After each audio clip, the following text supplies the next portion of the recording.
orang kalau sudah mencapai level ma'rifat, itu tidak perlu lagi syariat, jadi tidak perlu lagi sholat segala macam seperti itu. Itu anggapan yang tidak mengerti syariat. Karena syariat itu ada yang zahir, ada yang batin. Syariat yang zahir itulah yang dibahas dalam ilmu fikih. Bahkan dalam ilmu tarekat itu masuk ke sana. Syariat yang batin itulah yang kita sebut hakikat dan ma'rifat. Jadi sebenarnya tarekat itu sendiri syariat, hakikat itu sendiri syariat, ma'rifat itu sendiri syariat.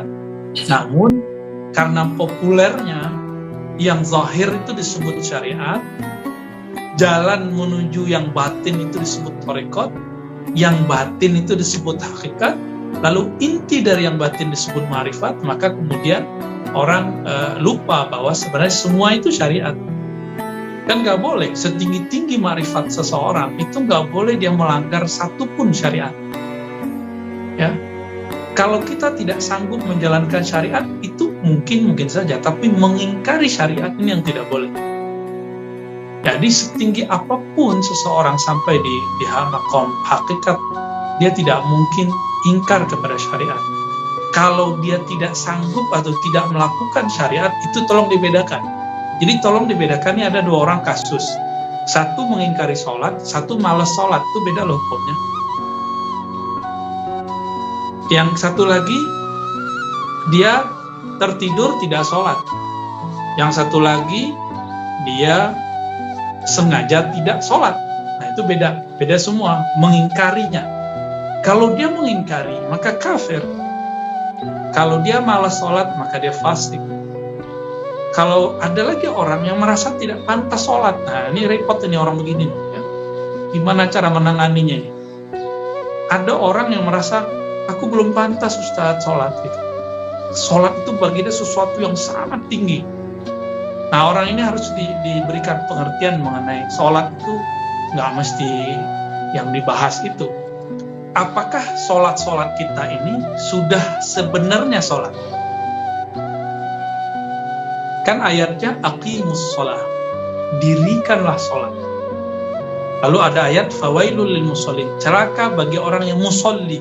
Musolli ini orang yang merasa udah sholat, yang merasa ahli sholat, tapi dia belum menunaikan hak-haknya sholat.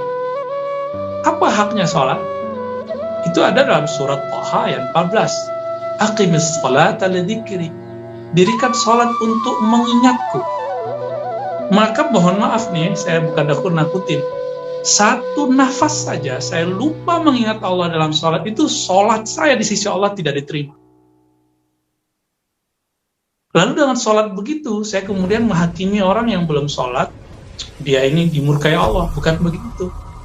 Jadi kita ini, sholat kita sendiri aja belum beres, jadi jangan mikirin sholat orang lain dulu.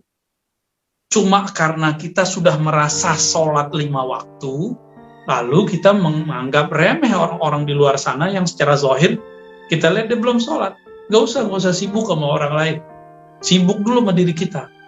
Emang kita sudah seberapa hebat sholatnya? Sudah seberapa qabul sholat kita di sisi Allah? Kalau saya malu malah ya, jadi boro-boro memikirin orang kiri kanan ya. Sholat kita sendiri aja belum beres.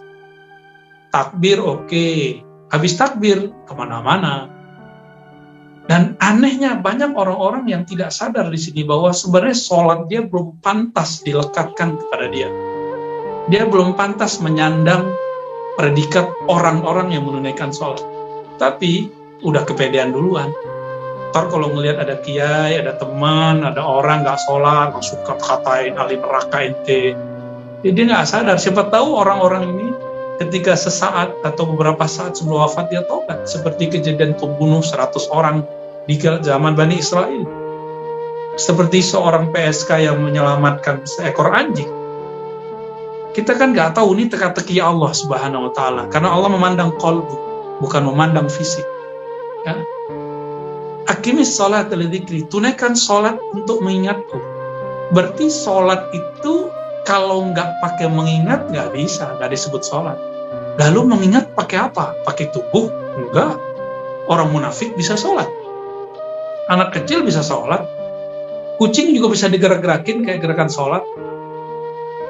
Lalu yang sholat di situ siapa? Aqimis sholata lidzikri. Kalau saya terjemahkan, dirikanlah, ingatlah Allah dengan kolbumu dalam sujudmu, dalam ruku'mu, dalam takbirmu. Itu maknanya. Maka kita kenapa habis assalamualaikum masih istighfar? Karena setelah kita sholat, assalamualaikum, kita sadar, ya Allah, tadi aku sujud ingat kerjaanku, ya Allah. Aku telah menduakan Engkau dengan pekerjaan. Ini kan gawat itu, ya, berbahaya, sangat berbahaya. Maka Allah suka kepada orang-orang yang tawab. Tawab artinya yang selalu mengakui kesalahan.